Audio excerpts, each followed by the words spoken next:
Hey, everybody, welcome back to the Leading from the Middle podcast. This is Kenny. This is the podcast for middle managers who want to develop themselves, develop their teams, and improve their results. So, leaders, let me ask you this. What if you are disconnected from your people? What do you do? How do you get to a state of being really enlightened and being really engaging every single day with your teams? Well, I had author, speaker, and transformational leader Julian Chapman join us today. He's going to really dig into all of these things and so much more, including how do you manage the managers? How do you lead the leaders? Really, really interesting stuff. You don't want to miss a second of this. Let's get at it. Hey there, everybody. Welcome back to another edition of the Leading from the Middle podcast. This is a podcast for middle managers who want to develop themselves, develop their teams, and improve their results. And I have got a terrific special guest with me this afternoon. So I'm going to get right to it. Author, speaker, transformational leader. And we're going to talk about that for sure. Julian Chapman is with us today. Hey, Julian, thank you so much for joining. How you doing? I'm great, Kenny. Thanks so much for having me on. This is terrific. Oh, awesome. You have just, we're going to jump right in. You have such a tremendous backstory that I really want the audience to hear about. And so could you tell us about your backstory and how you've kind of merged these two careers that you've had together and what's led you right to this point? Okay, yeah, no, it's I suppose it's an unusual business pursuit is the essence of this thing. But I started off as a young private soldier in the Canadian Army. And I looked at the leaders around me and I said, I can do better than that. And there's the hubris of youth, right? Yeah. And then, 40 plus years later, I'm still realizing that I still have so much to learn and that this is really a journey around leadership.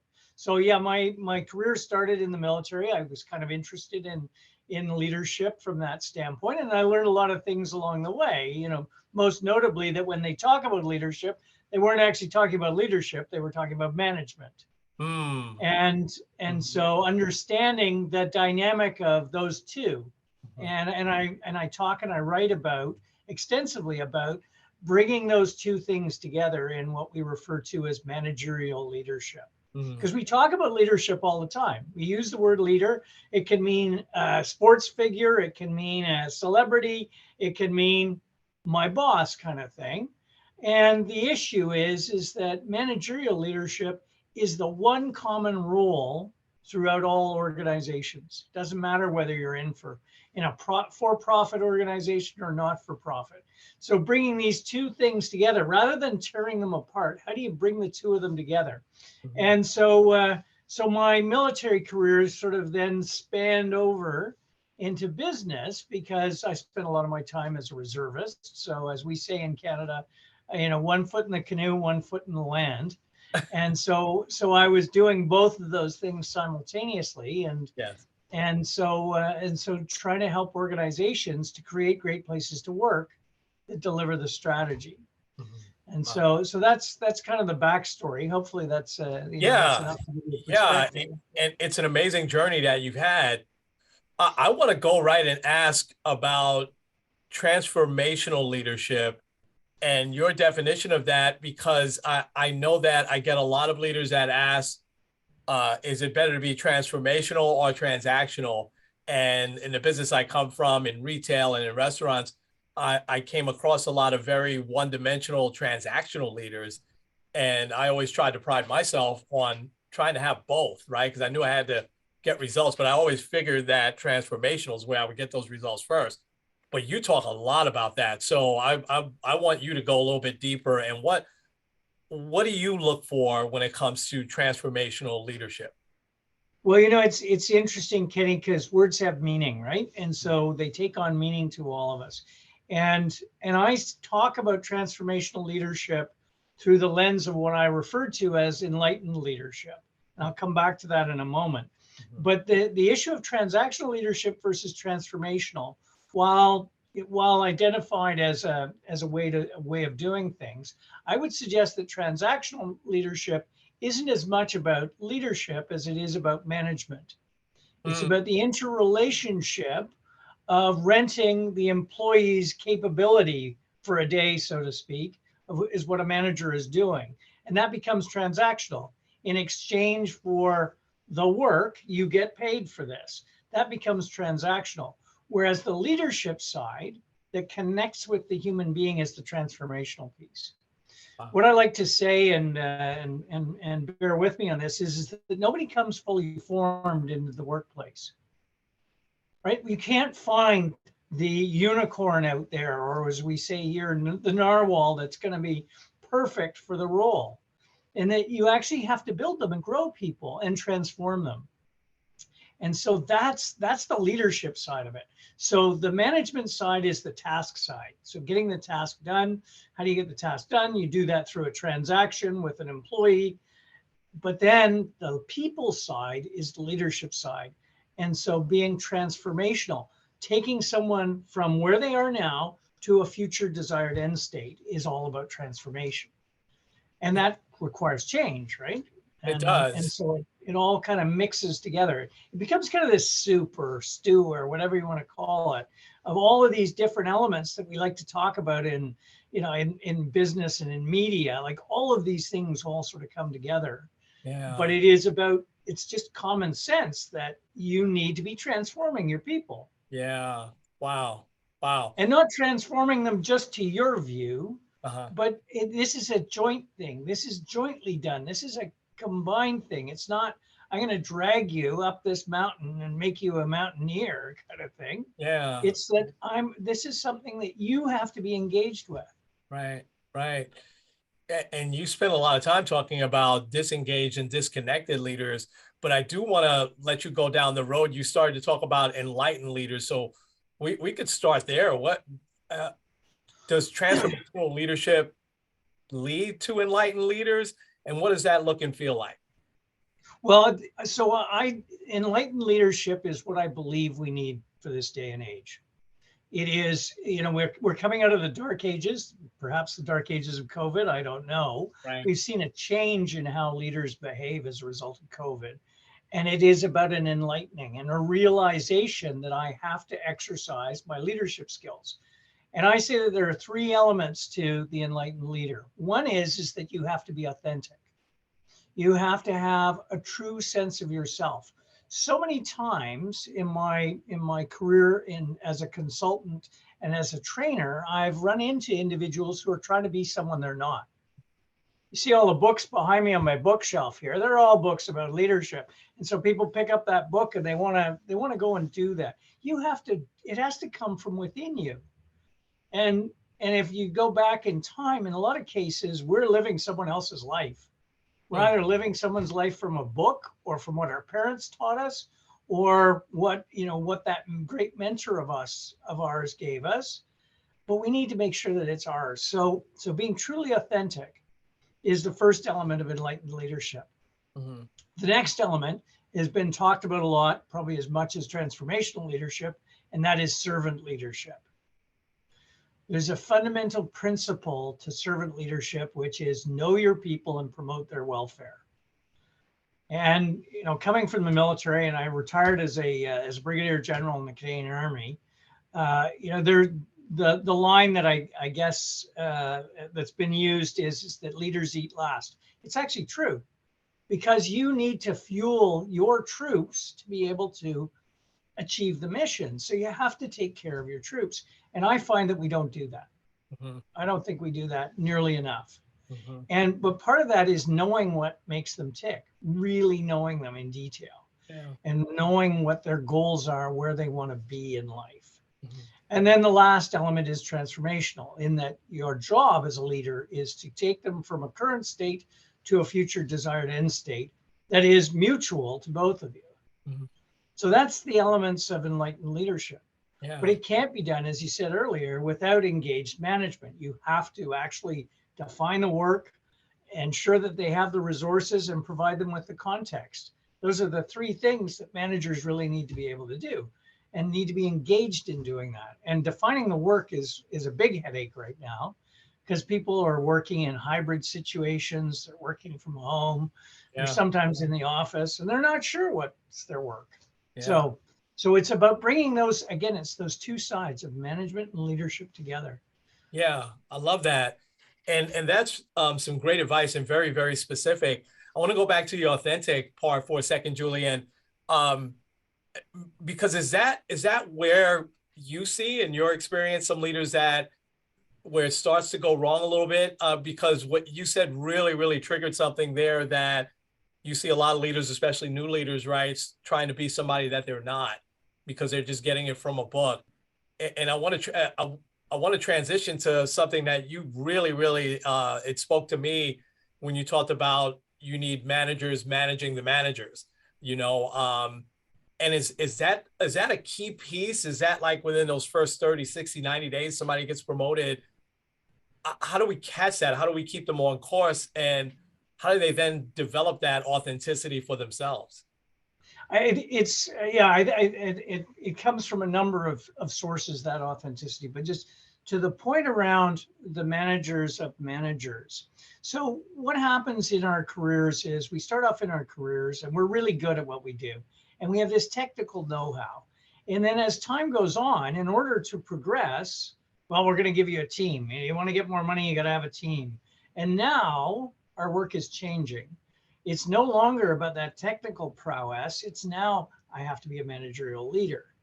But I keep getting pulled back into my technical prowess. I've seen this time and time again where, senior vice presidents or executive vice presidents are closing their doors and filling in spreadsheets. We like to do things, Yeah. but the work has fundamentally changed. And it is very natural for us to go back to our comfort zone, but our managers have to be there to help us to overcome that. And all too often, we talk about the manager direct report relationship. We don't spend enough time talking about how do you manage managers and lead leaders, because it's a different game entirely. Yeah. And I wrote my book specifically because there's a dearth of books around this particular topic. Mm-hmm. Everybody likes to talk about, okay, well, this is what you have to do. But there are some skills that managers need. There are skills that leaders need, and they get those from their boss. So that's kind of the interrelationship there. As for authenticity, it does come with reflection. You really have to ask yourself, who do I really want to be? The old line from Lily Tomlin, I always said I wanted to be someone growing up. Yeah. I only wish I'd been more specific, was her line, right? So we need to be specific with what do we really want to be? Yeah. And why do I behave the way that I do? I mean, there's a dangerous path here around authenticity, because I can be me, and there are sociopaths within organizations, right? Yeah. So there's a dangerous path that I'm not advocating that the sociopaths come out of hiding and and create havoc. What I'm arguing is that why do you behave the way that you do? Yeah. And really reflecting on yourself and what do I really want out of this life? Yeah.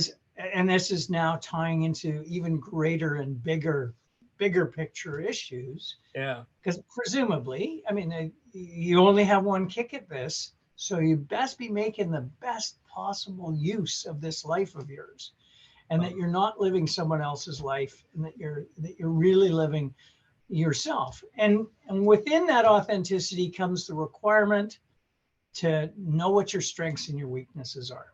Mm-hmm. Mm-hmm. I love that. I've made so many mistakes in my life. Oh, yeah. Right? We all have. Yes. And it's about realizing and not hiding from those, but actually learning from those and realizing that I can't be perfect. Perfection is the sure route to unhappiness, right? I can't be perfect. Yeah. I need to be able to understand where my strengths and my weaknesses are, and to figure out how to solve for the weaknesses, but also leverage the strengths. Mm-hmm. Mm-hmm. And that's still a journey for me. So. Oh, me too. Julian, you hit on so many great things there. And well, first of all, I'm I'm probably one of the few that gets your Lily Tomlin reference, because I'm old enough to remember her on Laughing. If you remember that, I was a very, Yeah. very little kid, but I do remember her. But I do remember her saying that, and that's a great, great quote. I love that. Um, the self-reflection that you just talked about, I see that as a huge missing piece with a lot of the audience that I serve. How can leaders be a little bit, what are some hints and tips from you where they could be a little bit more intentional on that self-reflection? And should that happen daily? Well, I think it has to happen daily. It is that case of, why did I behave the way that I did? We have this tendency to just keep moving forward Yes. without reflecting back, Yeah. right? We just want to keep doing things with, okay, so what happened there? I had a situation this morning where a package was supposed to arrive, and I was getting hot under the collar. I need to, after we're done this, I need to go away and pause for a moment and just think, why was I getting so worked up about it? It's a simple thing that was outside of my control. And so understanding what's within your control, and which is your absolute sphere of control, like you have ultimate control over that. But what's within your sphere of influence? How can I influence things? Mm-hmm. And then what's within your sphere of interest that you have no control over? Mm. Because I had no control over that package. In fact, all the work that I did, the package still arrived moments before we came on, and I didn't do anything to solve that. Yeah. It Yeah. just happened. I love that.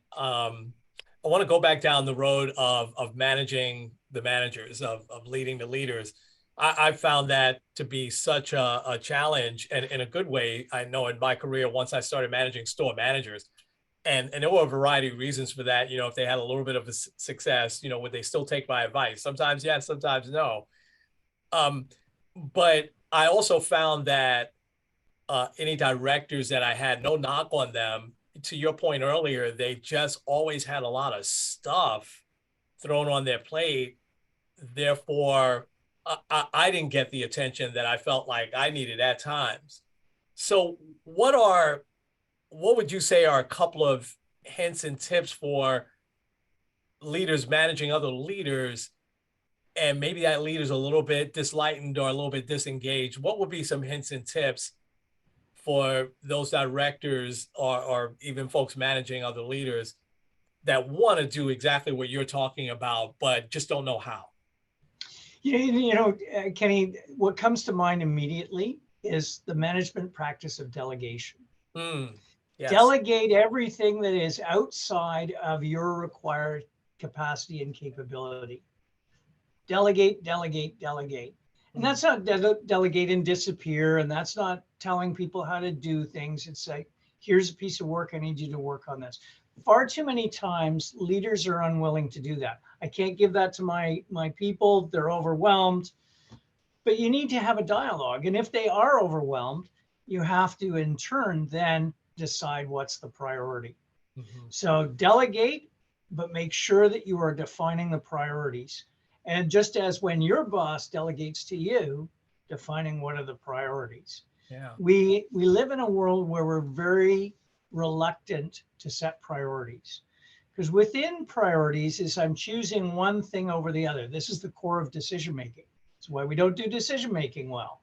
And once I do that, then the cloud of risk overhangs all that I do. If I cut that out, what's the risk? And then if I don't deal with it intellectually, it becomes fear, and it sort of sits inside us. And so we just end up piling more and more things on us. Yeah. The number one issue in organizations right now, we do research on this, and it's been reinforced post-COVID. Number one issue for employees is overworked. Mm, They have too much work on their plates. mhm.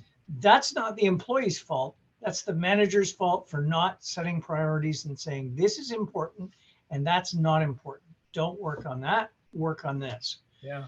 And Yeah. so it comes back to that delegation of, here's a piece of work I need you to do. And then if there is an issue, we need to make sure that we've defined the priorities. Yeah. And organizations just don't do that well. Yeah. Yeah. All makes perfect sense. What great advice.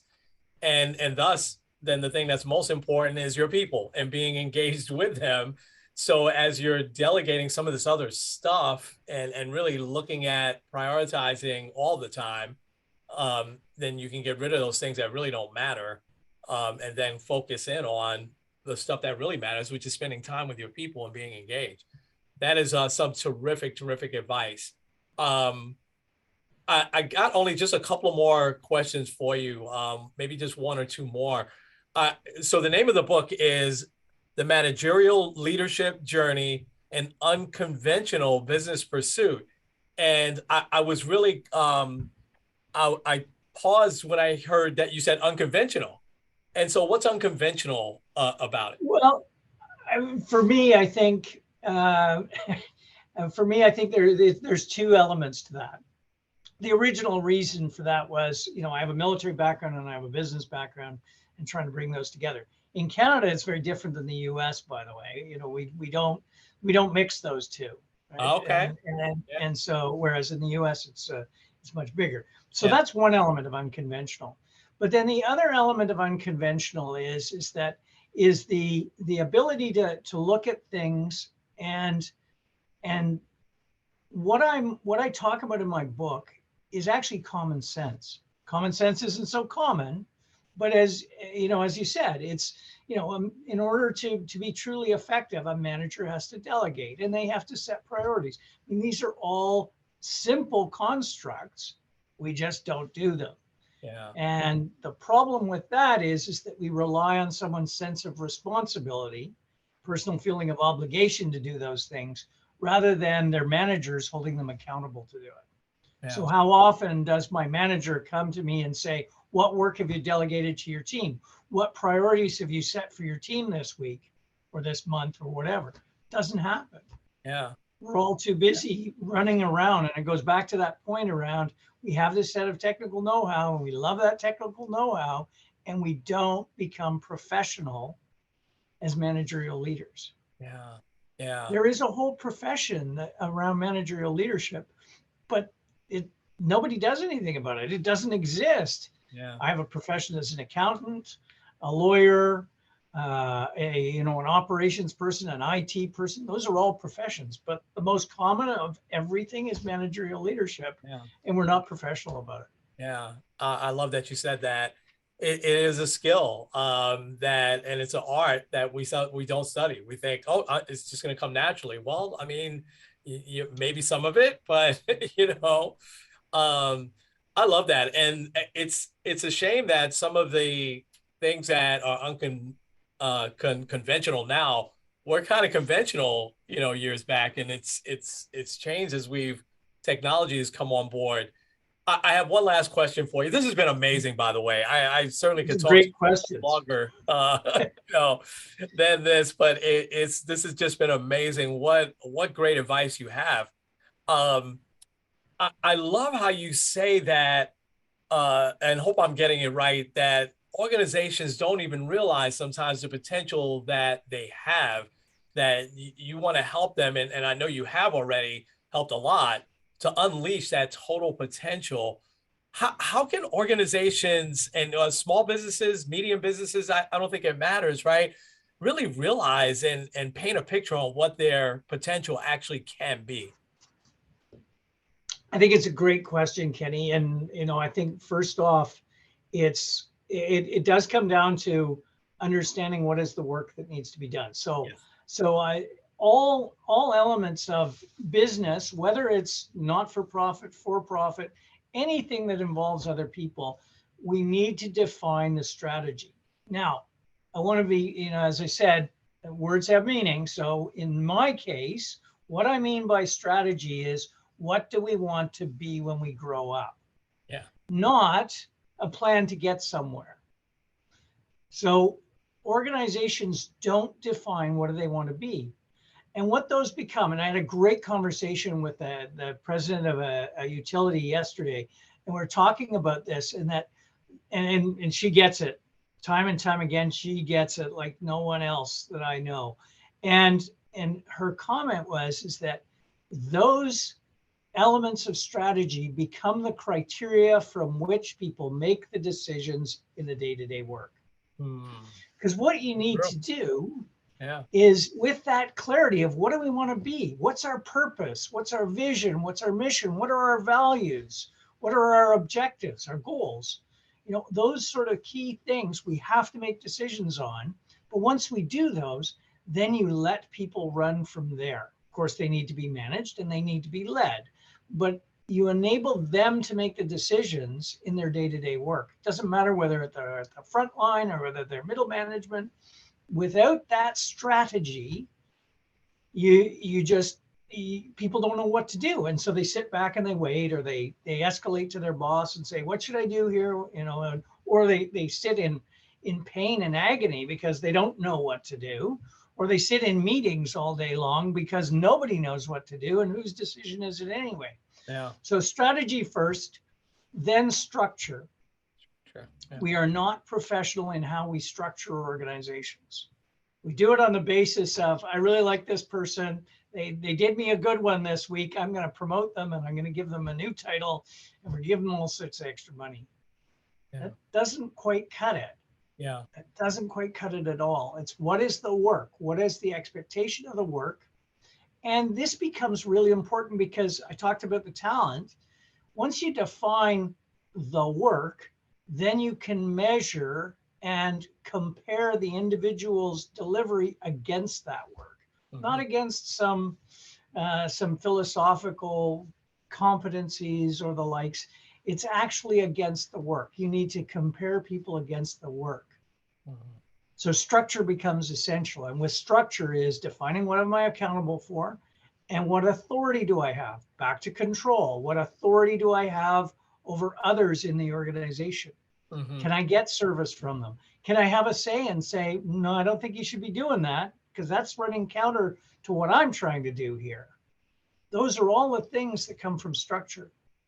And then the third and last point is the leadership behaviors. How are the leaders to behave inside the organization? What are the managerial leadership behaviors that will ensure that you deliver on that strategy and that the employees are engaged and you've created a great place to work?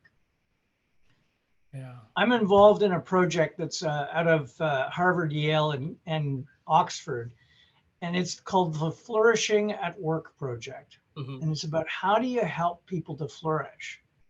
How do you help people? And notice that we use the term flourish. It's kind of a weird term in North American society, but the idea of flourishing is going beyond wellness to actually growing. And that is so essential in our lives today. Absolutely. And that human beings need to flourish, but Yeah. we're all different. So it comes back to that golden rule that I said in servant leadership. Know your people and promote their welfare.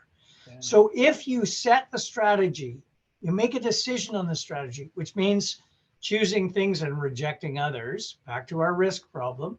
Yeah. Then you structure the organization with an understanding of how organizations need to be structured. And then you establish the leader behaviors. You can create a place where people flourish in the workplace. Wow.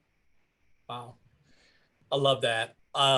And what a great formula for really realizing your full potential. And I mean, structure, behaviors, defining the strategy, just fantastic stuff. All right, I could go on forever, but I promise that was the last question. So, the managerial leadership journey and unconventional business pursuit is the book. Julian, how can people? I'll post it all over the place. But also, how can people get in touch with you? There's two ways. So the book has its own website, managerialleadershipjourney.com. And then our company is Forest and Co. Forest as in the trees, but with an extra R, ANDCO.com. Okay. Okay. And there's just a Google thing. Reach out. I love. Yeah. Yeah. Oh, that's awesome. And thank you for doing what you're doing. It is so important. And I love that you, right from the beginning, you put it all out there. You're a transformational leader. And we could see that. It was apparent to me in just 5 seconds after we started talking. So thank you. Continue to do what you do. Nothing but great success. And hopefully we could talk again soon.